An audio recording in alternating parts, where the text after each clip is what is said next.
Hi, just a quick side story on Bitmine Immersion Technologies, BMNR. So we're just looking at some liquidity here. I'm just going to close down these other liquidities as they're to do with stocks. And green is buying, red is selling. So we can see, we had a good buy here after a split, and then just before BMNR was launched off. Let's see what we can see here in the liquidity before it had this incredible price increase. Whether people actually knew that it was going to do it, doesn't look like there was. There was a whole lot of selling going into it before it took off, and then once it took off, there was a little bit of a buying opportunity afterwards.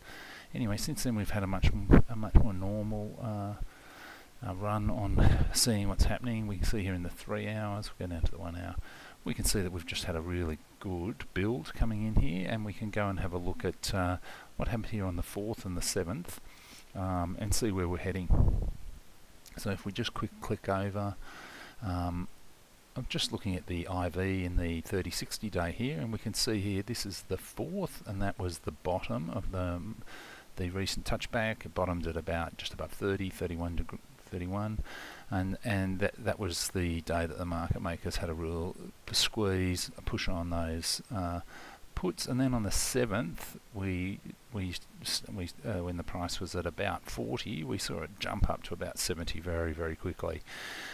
Very, very good little indicator to show you when there's work. Yes, you might have missed it. We might have missed it on the 7th, and it opened up on the Friday. It opened up 12%, but it still gave you a great chase between 45 and 70 before, if we go back and we have a quick look, before giving us some quite clear selling going on. It's tried to go up, and it's run into the pullback that we had seen in Bitcoin. So look, this is an Ethereum play.